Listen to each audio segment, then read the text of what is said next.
이 말씀은요, 이스라엘 백성들에게 주는 말씀이기도 하지만 현재 오늘날 우리 그리스도인들에게 주시는 하나님의 말씀입니다. 바로 결론은 뭡니까? 나 외에 다른 신이 없다. 그 사실을 믿으라는 거예요. 무슨 말입니까? 나 외에 다른 신을 두지 말라는 것입니다.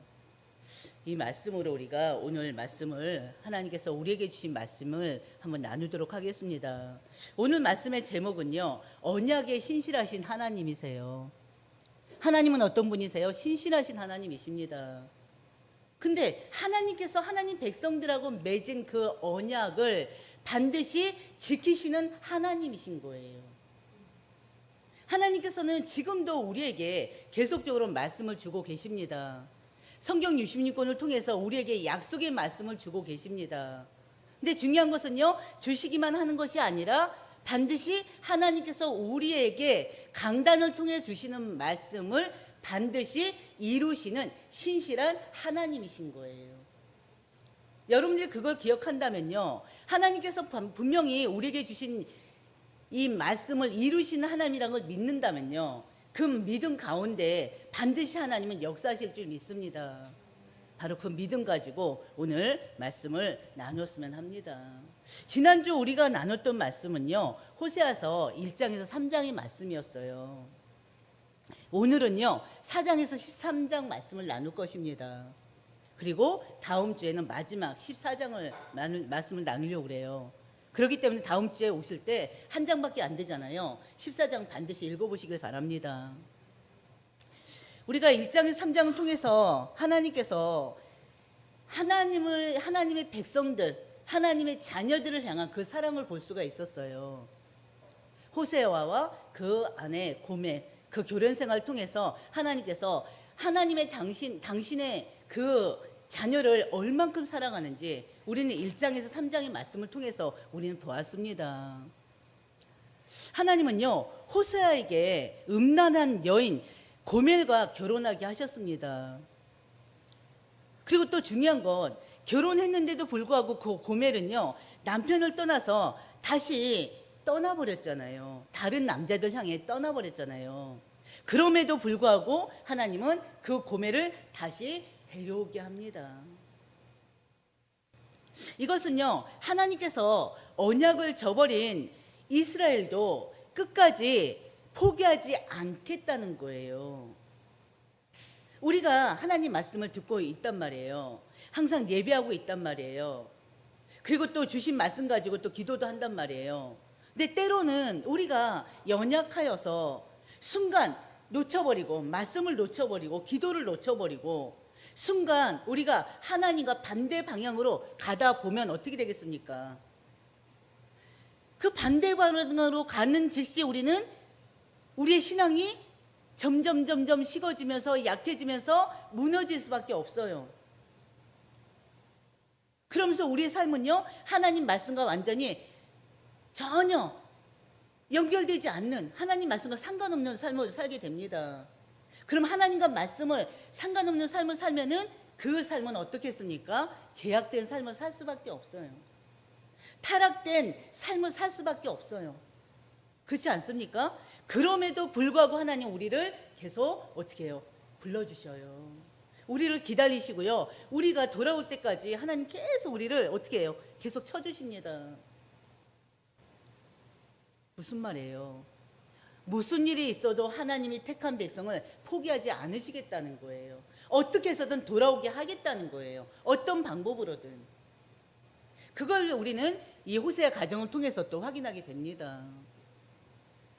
하나님은요, 왜 그렇게 이스라엘을 사랑하셨나요? 왜 그렇게 하나님이 작정하시고 또 구원적으로 작전된 그들 하나님께 돌아오게 하시고 또 그들이 또 멀리 떠나더라도 끝까지 포기하지 않으시고 기다리시는 하나님이시냐고요. 바로 오늘 말씀을 통해서요, 하나님의 사랑을 다시 볼 수가 있습니다. 하나님은요, 끊임없이 언약을 깨뜨리는 그 인간의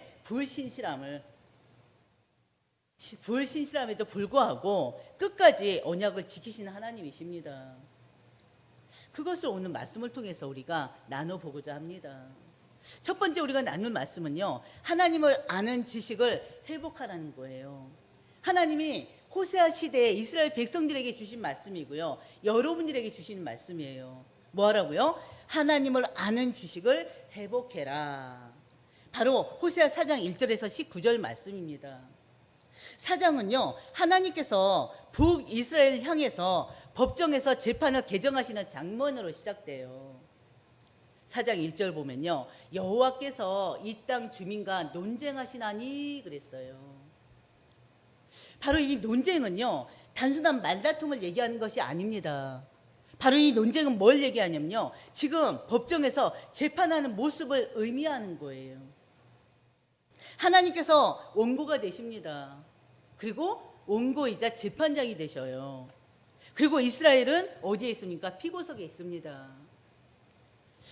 그런데 하나님께서 지적하신 그들의 죄가 있어요. 그게 바로 뭐냐면요, 진실도 없고 인애도 없고, 그러면서 뭐라고 그래요? 하나님을 아는 지식도 없다. 하나님이 지금 이스라엘 백성들의 죄를 묻고 계셔요. 죄를 드러내고 계셔요. 그 죄라는 게 바로 진실이 없고 인애도 없고 하나님을 아는 지식도 없다는 거예요.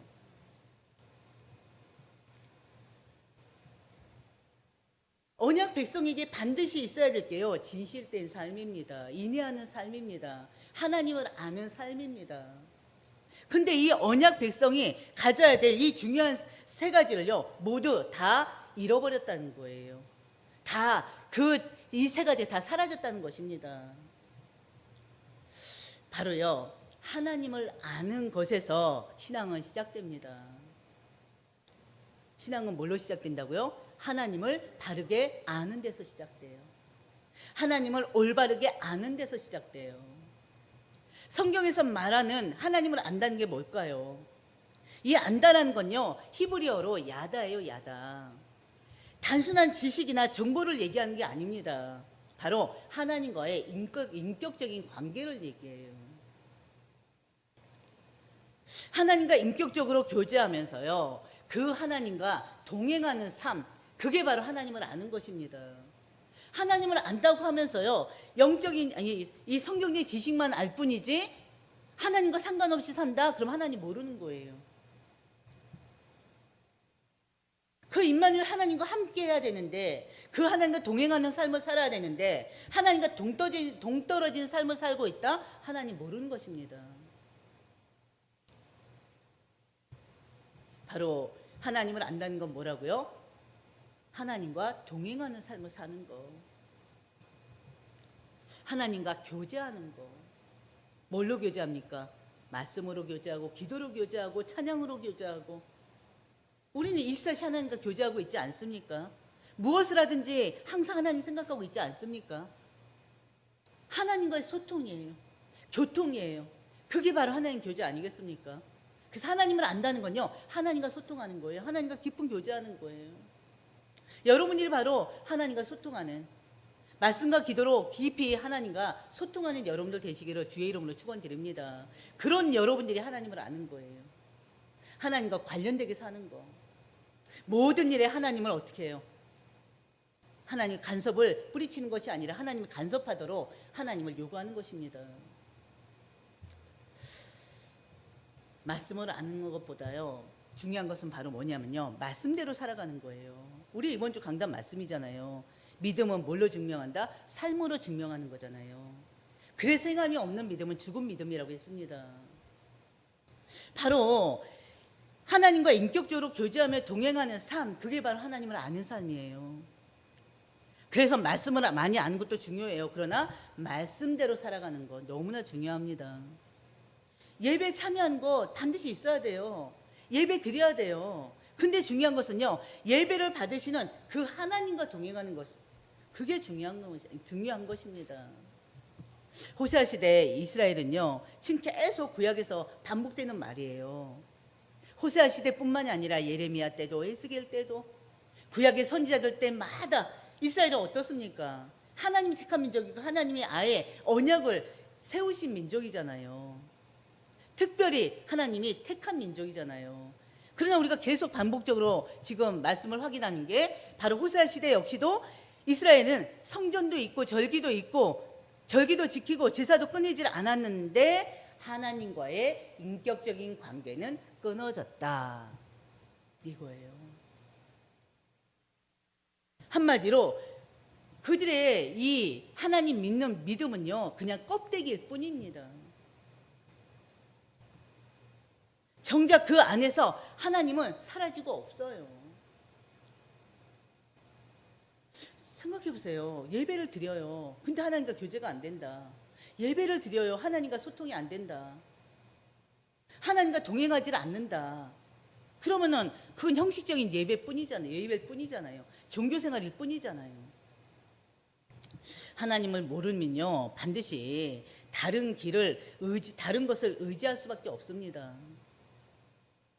호세아 4장 6절에 그랬어요. 내 백성이 지식이 없으므로 망하였도다 그랬어요. 하나님을 아는 지식이 없어서 망했다는 거예요. 근데 중요한 것은 그 하나님을 아는 지식은 뭐라고 그랬습니까? 성경 66권을 말한다고 했습니까? 하나님과의 교제, 하나님과의 통행. 꼭 기억하시길 바랍니다. 바로 이 말씀이 여러분이 너무나 잘 아는 말씀이잖아요. 내 백성이 지식이 없으므로 망하였도다. 왜 하나님께서는요, 하나님을 아는 지식이 없으면 망한다고 합니까? 사람은 반드시 자신이 믿고 의지하는 것에 마음이 쏠릴 수밖에 없어요. 자기가 붙잡고 자기가 의지하는 대상에 항상 그 대상에 자기의 삶을 결정해 버린다니까요. 하나님을 바르게 알지 못하면요, 어쩔 수 없이요, 하나님이 계셔야 될 자리에 돈이 있게 됩니다. 하나님을 바르게 알지 못하고 하나님이 모든 것 되지 않으면요, 결국엔 돈이 그 자리에, 성공이 그 자리에 있을 수밖에 없다니까요. 근데 중요한 것은요, 돈이 흔들리면요, 돈이 내 우상이기 때문에 돈이 사라져 보세요. 돈이 없어져 보세요. 그러면 인생도 흔들리게 돼 있습니다. 하나님이 계셔야 될 그 자리에 권력이 있고 명예가 있다면, 권력은 영원하지 않잖아요. 명예도 영원하지 않잖아요. 부도 영원하지 않고요. 이 세상의 모든 것은 영원한 게 아무것도 없습니다. 근데 내가 붙잡고 있는, 내가 우상시하는 그게 없어지면 인간은 어떻게 돼요? 같이 무너진다니까요. 내가 우상시하는 그것이 사라질 때 나도 같이 무너지게 돼 있어요. 사람을 의지하는 사람들 보세요. 그 사람 떠나보세요. 그럼 어떻게 됩니까? 그러나 하나님을 아는 사람은 달라요. 하나님과 늘 소통하고 교제하고 그 하나님과 늘 동행하는 사람은 다릅니다. 세상이 흔들려도요, 하나님과 동행하는 사람은, 하나님을 아는 사람은요, 쉽게 흔들리지 않아요. 환경이 변해도요, 하나님의 언약은 절대 변하지 않고 영원합니다. 우리 너무나 잘 아는 말씀이잖아요. 그래서 하나님을 아는 사람은요, 흔들릴 수는 있어요. 당연히 흔들릴 수 있죠. 경제 때문에 흔들리고, 건강 때문에 흔들리고, 사람과의 관계 문제 생기면 흔들리고, 권력 있던 거 없어지면 흔들리고, 명예 있던 거 없어지면 흔들리고, 흔들릴 수밖에 없어요. 그러나 하나님을 아는 사람은 하나님과 늘 교제하고 소통하고 하나님과 늘 동행하는 사람은 흔들릴 수는 있으나 무너지지는 않는다는 거예요. 여러분이 바로 그런 자들 되시기를 주의 이름으로 축원드립니다. 하나님을 아는 지식은요, 다음 세대까지 계속 전달돼야 됩니다. 그 전달 누가 할 것입니까? 여러분들이 하셔야 되잖아요. 하나님은요, 4장 6절에 10절 보면요, 특별히 제사장들을 책망합니다. 왜 제사장들을 책망하냐면요, 그들이 말씀을 다음 세대들에게, 후대들에게 제대로 가르치지 않았다는 것입니다. 오늘도 마찬가지죠. 목회자들이 강단에서요, 하나님 말씀을 전해야 돼요. 근데 하나님 말씀을 전해야 되는데 사람들을 기쁘게 하는 그런 설교만 늘 이렇게 내뱉습니다. 하나님께서 이 자리에서 여러분들에게 선포하라는 말씀은 뭘까요? 당연히 하나님 말씀 아니겠습니까? 근데 어느 순간에요, 이 강단에서 하나님 말씀이 중심이 되지 못하고 사람들이 듣기도 온 소리가 들려주고 있습니다.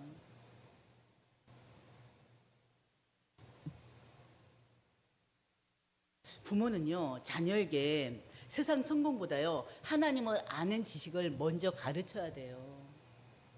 근데 지금은 어떻습니까? 중직자인 부모가요, 자녀에게, 손자, 손녀에게 하나님 말씀을 전해야 되는데, 어려서부터 하나님 말씀을 듣게 하고, 하나님 말씀을 자꾸 심어줘야 되는데, 어느 순간에 세상 사람들하고 똑같이 이래야 성공한다, 저래야 성공한다, 어려서부터 이렇게 해야 된다, 말씀과 전혀 상관없는 것 같다 계속 전해줘요.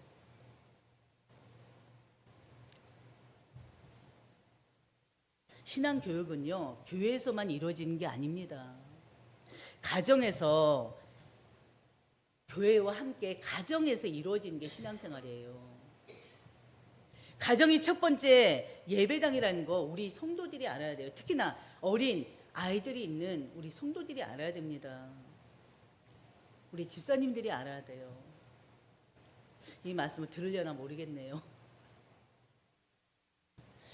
바로 가정이 첫 번째 예배당이고요. 부모가 첫 번째 신앙 교사예요.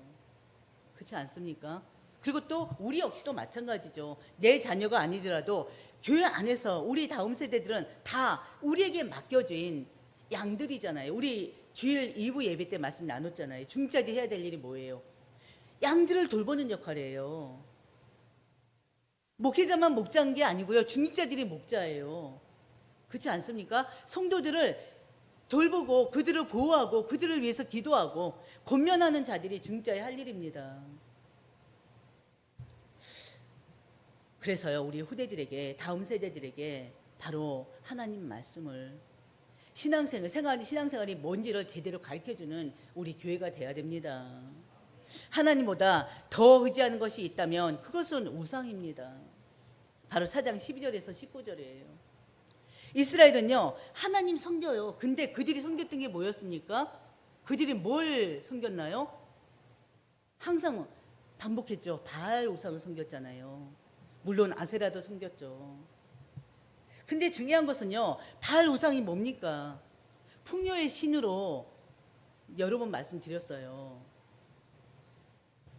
이스라엘은요, 가나안 정복하기 전까지 그들은 농사를 지었던 사람들이 아닙니다. 이스라엘 민족들이 가졌던 직업은 뭐였죠? 혹시 아시죠? 목축업이었어요. 가나안 땅 처음 들어가서 농사라는 걸 짓게 돼요. 근데 농사를 지어본 적이 없잖아요. 지어본 적이 없기 때문에 그 농사를 지으려면 그 원주민들한테 가서 물어봐야 돼요. 그렇지 않습니까? 근데 그 원주민들이 이들에게 가르쳐준 게, 농사 짓는 법도 가르쳐주지만 중요한 것은 그 농사는 바로 바알신, 그 농사가 잘 되고 못 되고는 바알신에게 있다. 그것까지 같이 들어간 거예요. 그래서 이스라엘 민족들이 가나안 땅에서 바알신을 섬기게 됐습니다. 농사의 신 바알신을 섬기게 된 거예요. 바알이 비를 내려주고요, 곡식을 풍성하게 해준다는 걸 그들은 그렇게 믿고 있습니다. 재산을 늘려준다고 믿고 있습니다. 그렇기 때문에 바알신을 섬길 수밖에 없는 거예요. 그대로 들어서 그대로 각인된 거예요. 하나님은요, 우리가 그 하나님을 떠나서요, 하나님이 아닌 다른 신, 바로 바알과 아세라 신을 섬긴다, 하나님은 아닙니다. 하나님을 아는 지식의 깊은 관계 속으로 들어가기를 하나님 원하셔요. 다른 우상이 아니라. 바로 하나님보다 더 의지하는 것, 그게 바로 우상 숭배예요. 여러분 너무나 잘 알잖아요. 두 번째요, 5장 1절에서 6장입니다. 6장 11절까지예요. 하나님이 원하시는 것은 다른 게 아니에요. 하나님만을 믿기를 원하십니다.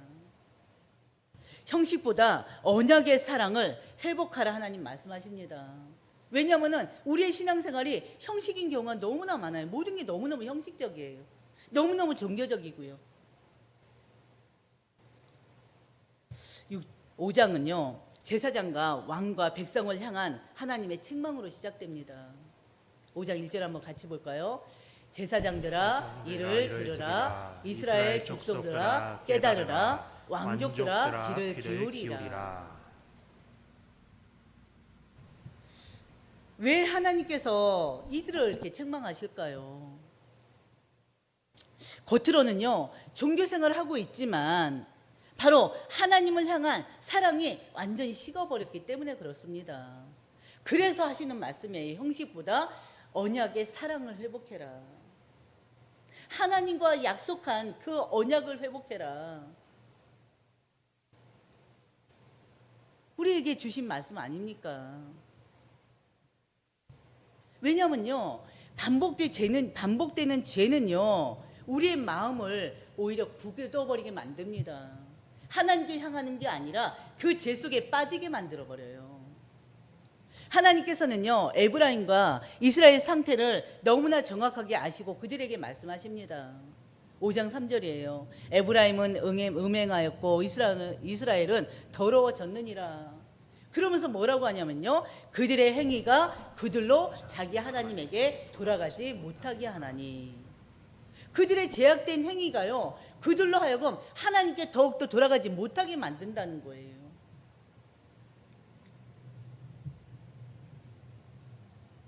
죄를 한번 지었다고 하나님께 못 돌아갑니까? 그건 아니잖아요. 우리 죄 없이 살지 않잖아요. 때로는 아주 작은 죄라도 하루에 몇 번씩 입술로든 생각으로는 죄를 짓는 데가 많이 있잖아요.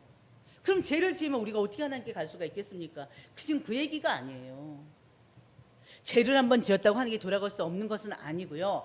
죄를 반복하면 죄가 습관이 되기 때문에 그렇습니다. 죄를 반복하면요, 죄가 습관이 되고요. 그 습관이, 이 잘못된 습관이 어떻게 돼요? 우리 마음을 지배해버려요.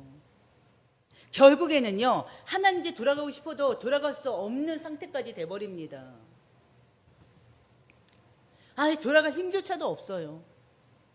우리 주변에 한번 보셔요. 여러분들 가까이에 우리 가족들 가운데서나 아니면 한때 나랑 아주 친하게 지내면서 신앙의 교제하면서 정말 이 사람은 무슨 일이 있어도 하나님 떠날 사람이 아니다. 그럴 사람 분명히 있었잖아요. 근데 그들이 나중에는 하나님을 떠난 경우를 많이 보지 않았습니까? 그러면서 돌아오지 못하는 그런 상황을 보지 않았습니까? 그런 사람 주변에 없나요? 많아요. 아주 많아요. 그래서 하나님은요, 그들의 문제를 단순한 행동으로 보는 게 아닙니다. 자꾸 제약을 반복하는 그 문제를. 결국에는 그 죄악된 행위가 그들로 하여금 자기 스스로가 하나님께 돌아가지 못하게 만들기 때문에 그래요.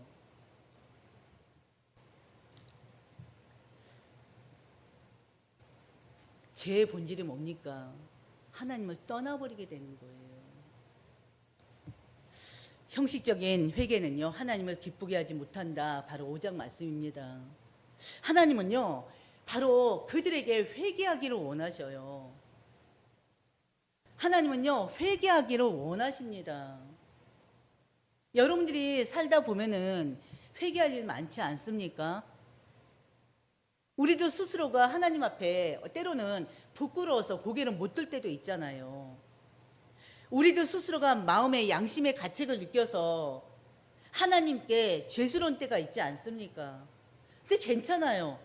우리는 죄를 지을 수밖에 없는 그런 본성을 타고났기 때문에 괜찮아요. 그렇다고 무조건 죄를 지으라는 건 아닙니다. 거룩한 삶을 살아야 돼요. 구별된 삶을 살아야 돼요. 그러나 우리가 설령 죄를 지었다면 바로 하나님 앞에 회개하라는 거예요. 하나님 회개하기를 원하신다니까요. 근데 중요한 것은요, 형식적인 회개는 하나님을 기쁘게 하지 못합니다. 하나님은요, 진정한 회개를 기다리셔요. 6장 1절이에요. 백성들은요, 하나님 앞에 이스라엘 백성들이요, 오라 우리가 여호와께 돌아가자라고 말해요. 근데 하나님은요, 그들의 회개를 지금 여호와께 돌아가자, 이게 바로 뭐예요? 우리 마음을 하나님께 돌리자, 다시 하나님 앞으로 향하자, 그거잖아요. 근데 하나님은요, 그들의 이 소리를 들어도요, 그들을 어떻게 해요? 그들의 이 소리를 믿지 않습니다. 그들의 회개를 하나님이 인정하지 않아요. 왜냐하면요, 그들의 회개는요, 순간의 감정일 뿐이지 곧바로 다시 죄악 가운데 돌아가기 때문에 그렇습니다. 회개가 오래가지 않아요. 그래서 하신 말씀이 6장 4절이에요. 너희의 인애가 아침 구름이나 쉬 없어지는 이슬 같도다 그랬어요. 겉으로는 회개하지만 그 회개가 오래가지 않는다는 것을 얘기합니다. 우리 역시도 마찬가지예요. 순간순간 회개하지만 회개하는 것과 동시에 곧바로 내 마음이, 내 생각이 또 바로 전 상태로 향하는 그런 경우들도 있을 겁니다. 보통 그리스도인들 그러지 않습니까? 하나님 용서해 주세요. 회개하면서 막 눈물로 기도해요. 그래 놓고는 문제가 생기면요, 하나님을 찾질 않아요. 하나님 찾는 것이 아니라 문제가 있을 때 하나님을 찾다가 그 문제가 해결되면 하나님을 찾질 않아요. 어떻게 보면 참 그게 습관화된 때가 너무나 많이 있습니다. 가정에 문제 생겨보세요. 하나님 이 문제 있습니다. 이 문제 해결해 주세요. 학생들 학원 문제 있으면 학원 문제 놓고 기도합니다. 건강 문제 놓고 기도합니다. 그러나 그게 다 해결되면 어느 순간에 내가 언제 막 눈물을 흘리며 하나님 앞에 기도했는지 그거조차도 사라진 때가 너무나 많아요. 필요할 때만 하나님을 찾는 그런 신앙을 하나님 원치 않으십니다. 하나님께서 원하시는 건요, 인애예요, 인애. 바로 6장 6절입니다. 6장 6절 우리 다 같이 보겠습니다. 나는 인애를 원하고 제사를 원하지 아니하며 번제보다 하나님을 아는 것을 원하노라. 율법의 말씀에는 제사를 말씀하고 계시고 번제를 말씀하고 계셔요. 근데 하나님 뭐라고 그래요? 나는 인애를 원하고 제사를 원하지 아니하며 번제보다 하나님을 아는 것을 원한다는 거예요. 여기서 인애는요, 바로 헤세드를 얘기합니다. 헤세드는요, 언약을 끝까지 지키는 그 사랑을 얘기해요. 한마디로 변함없는 사랑이 헤세드예요. 변하지 않는 그 신실한 사랑이 헤세드예요. 하나님의 사랑이 바로 헤세드 사랑입니다. 근데 하나님께서 우리에게 원하시는 것도요, 변함없는 이 신실한 사랑, 이 헤세드 사랑을 원하세요. 이스라엘 민족들은요, 제사 지냈어요. 절기도 지켰다니까요. 근데 이 하나님을 향한 그 진실한 사랑, 그 신실한 사랑을 놓쳐버렸습니다. 그 사랑을 잃어버렸어요. 그래서 하나님께서 원하시는 것은 인애다. 나는 인애를 원한다. 너희들의 그 진실한 그 사랑을 원한다. 말씀하고 계시는 거예요. 다른 것이 아니라 나를 아는 그 사랑을 원한다. 다시 나와 교제해다오. 다른 신을 다 버리고 오로지 나 한 사람, 나 한 신, 유일한 나만을 바라봐라. 나와만 교제하자. 하나님 우리에게 원하시는 것입니다. 예배당 안에서는 하나님을 찬양해요. 근데 삶에서는 하나님 부인하는 행동들을 참 많이도 합니다. 하나님은요, 형식보다 우리의 삶을 원하세요. 하나님께 집중되어 있는 삶, 모든 우선순위가 하나님께 나아가는 그 삶을 원하십니다. 진정한 예배는요, 예배당 안에서만 드려지는 게 아니라고 분명히 말씀드렸어요. 삶 전체로 드려지는 예배, 그 예배를 하나님 원하시는 거예요. 바로 세 번째는요, 하나님보다 세상을 의지하지 말라는 것입니다. 7장에서 10장 말씀입니다. 이 7장에서 10장 말씀은요, 하나님께서 이스라엘에게 계속 반복하시는 질문이 있어요. 그 질문이 뭐냐면요, 너희는 정말 나를 신뢰하고 있느냐 이거예요. 여러분 묻겠습니다. 여러분들은 하나님 신뢰하고 계십니까? 여러분들 하나님 신뢰하고 계십니까? 그 하나님 신뢰하는 여러분들 되시기를 주의 이름으로 축원드립니다. 하나님보다 세상의 힘을 의지하면요, 결국 길을 잃게 돼요. 이스라엘은요, 하나님보다 어떻습니까? 강대국을 더 믿었어요. 한때는요, 애굽의 도움을 요청하기도 했었고요. 또 어느 때는요, 아수르와 동맹을 맺기도 했습니다. 또 우리가 계속 구약의 말씀을 나누면서 반복된 말씀이잖아요. 처음 듣는 거 아니잖아요. 정치적으로는 매우 현실적인 선택처럼 보였는데요.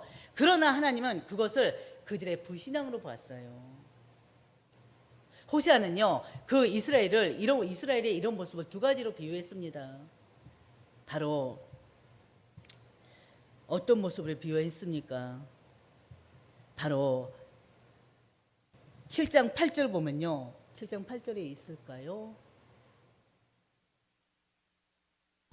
7장 8절에 보면요. 에브라임이 여러 민족 가운데 혼합되니 그는 곧 뒤집지 않은 전병이로다 그랬어요. 화덕에서 전병을 굽는데요. 뒤집지 않으면 어떻게 됩니까?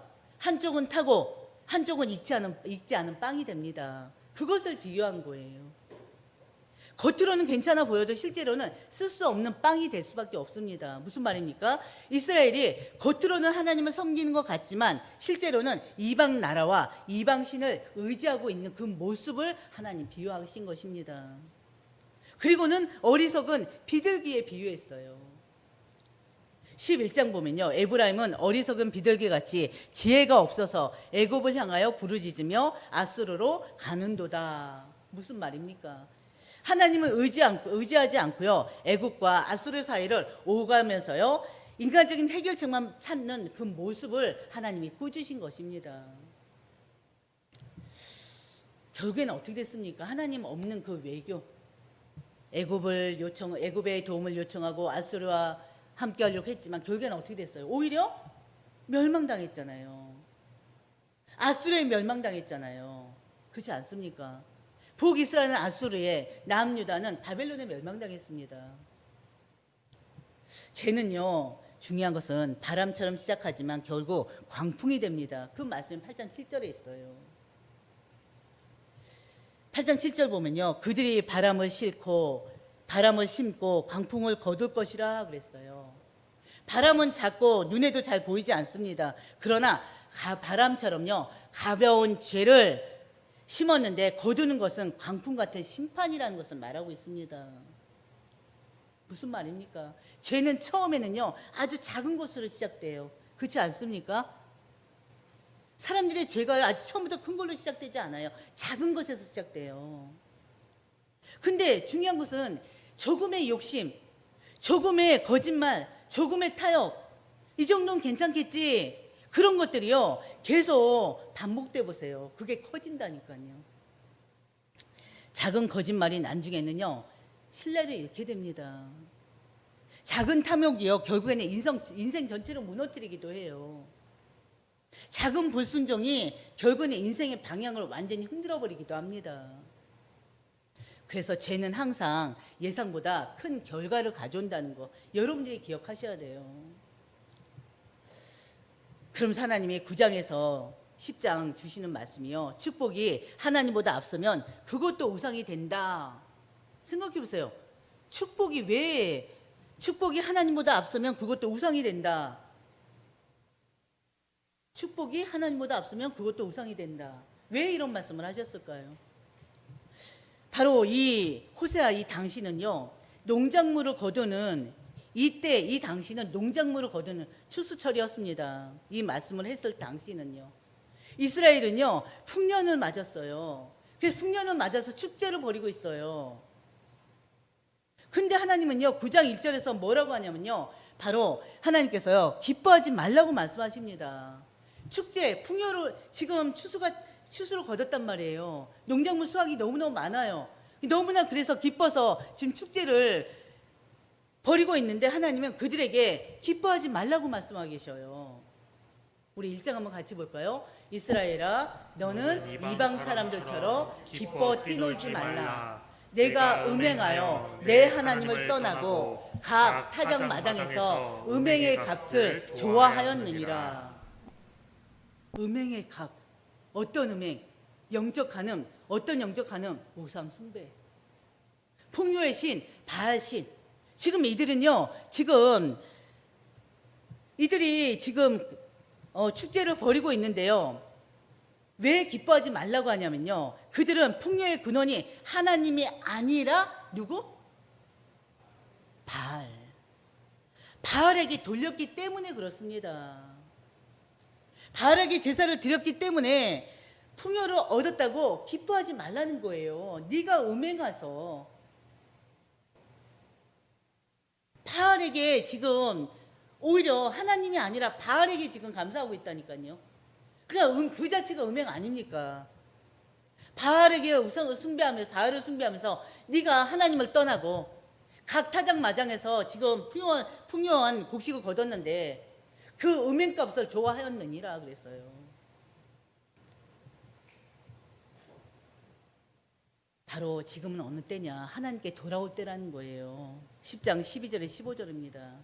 호세아는요, 심판으로 끝나지 않습니다. 하나님은요, 회복의 길을 지금 열어놓고 계셔요.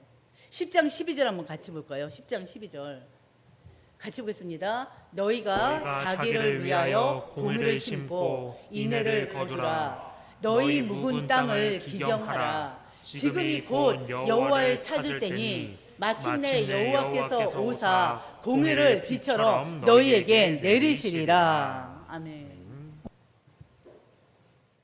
농부는요, 심지 않은 것을 거둘 수가 없습니다. 여러분 너무나 잘 아는 것처럼 콩 심으면 통 나는 건 당연한 거예요. 밀을 심으면 밀이 나는 건 당연한 것입니다. 신앙도 똑같은 것입니다. 말씀을 심어야지 믿음이 자라요. 기도를 심어야지 우리에게 평안이 옵니다. 사랑을 심어야지 우리가 사랑을 거둘 수가 있어요. 근데 지금은 반대로 죄를 심으면 반드시 그 죄의 열매를 거둘 수밖에 없다는 것 지금 말씀하고 계십니다. 결국엔 죄의 결과는 뭡니까? 심판인 거예요. 그래서 하나님은 계속 말씀하십니다. 지금은 여호와를 찾을 때다. 왜 지금일까요? 하나님은 언제나요, 회개하는 사람에게 새로운 시작을 허락하십니다.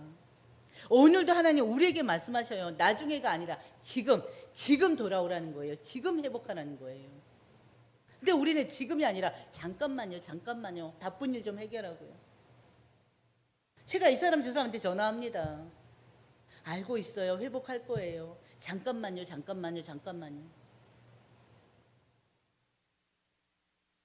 안타깝죠. 하나님이 11장에서 13절에 주시는 말씀은요, 네 번째요, 끝까지 언약을 지키시는 하나님인 거예요. 호사야서는요, 대부분 심판 메시지입니다. 그러나 마지막 부분으로 갈수록요, 하나님의 놀라운 큰 마음을, 하나님의 마음을 볼 수가 있습니다. 이스라엘은 계속 언약을 깨뜨렸어요. 우상을 섬겨요. 하나님을 떠나고 끝까지 불순종해요. 그런데 하나님은 끝까지 그들을 포기하지 않는 거예요. 여러분 어떻습니까? 저 같은 경우는 목회자인데요, 계속 몇 달에 걸쳐서 몇 년에 걸쳐서 계속 기도하고 연락 주고받고 또 답도 없고 응답 없어도 계속 몇 년 동안 해요. 그러다가 안 되면 어떻게 해요?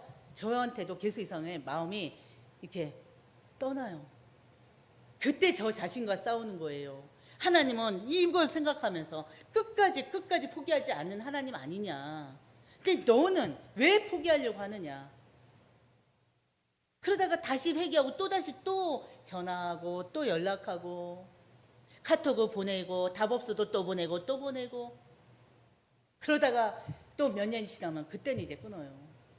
이것 때문에 그러는 거예요. 끊지 못하는 게. 하나님이 이러시기 때문에. 하나님은 절대 끝까지 포기하지 않으십니다. 하나님은요, 아버지의 마음으로 사랑하십니다. 11장을 보면요, 구약에서 하나님의 사랑을 가장 아름답게 표현한 장이 바로 11장이에요. 하나님은 자신을 아버지로 소개하고 계십니다.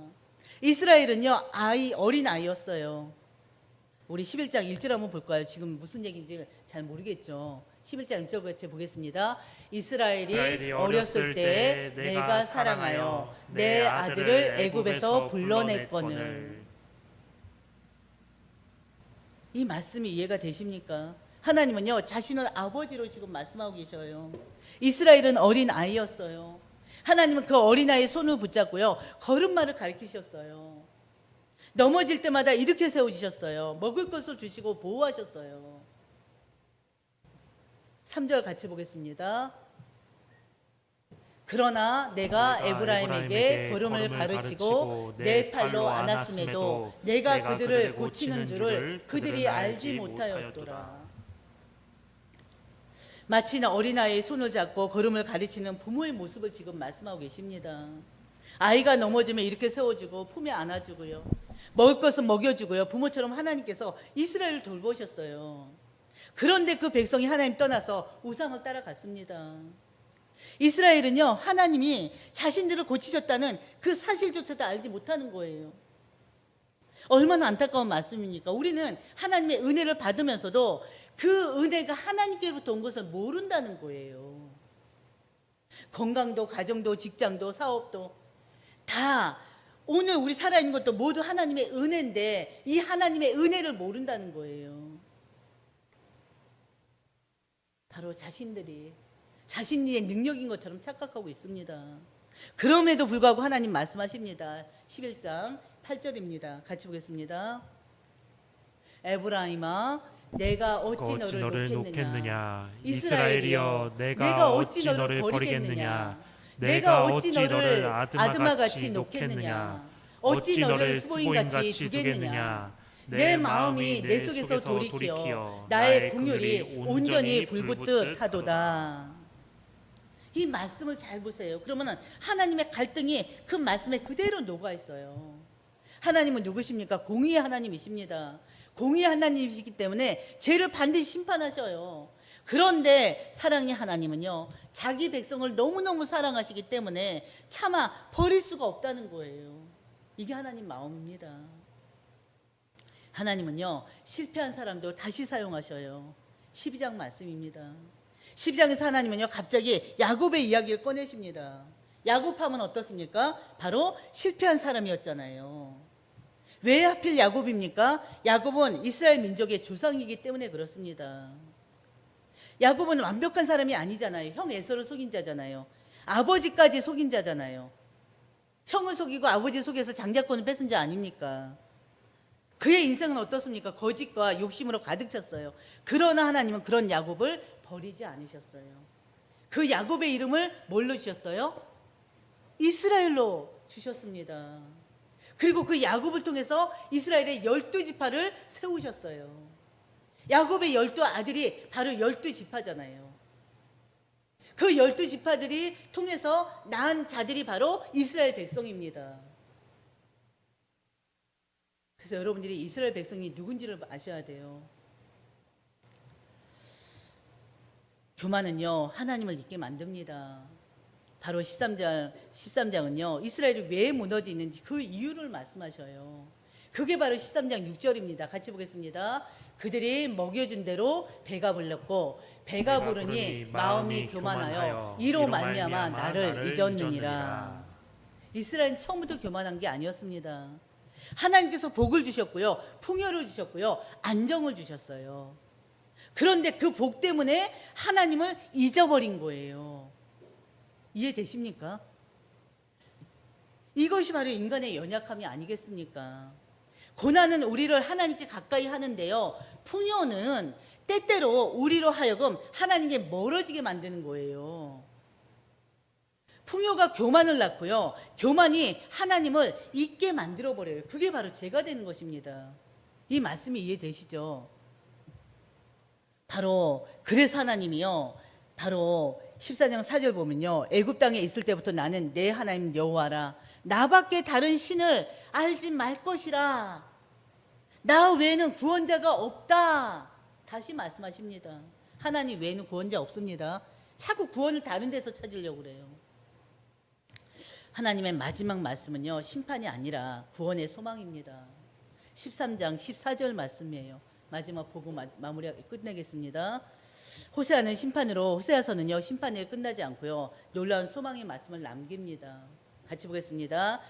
내가 그들을 수월의 권세에서 속량하며 사망에서 구속하리니, 사망아 내 재앙이 어디 있느냐, 수월아 내 멸망이 어디 있느냐, 누이침이 내 눈앞에서 숨으리라. 아멘. 겉으로 보면요, 심판의 한가운데 있는 말씀입니다. 그러나 하나님은 심판 너머를 바라보게 하십니다. 바로 뭐냐면요, 예수 그리스도께서 십자가 부활로 이 말씀을 완성하시는 거예요. 하나님이 이미 그 너머에 구원을 준비하고 계셨습니다. 그래서 호세아의 이야기는요, 결국 예수 그리스도의 복음으로 이어집니다.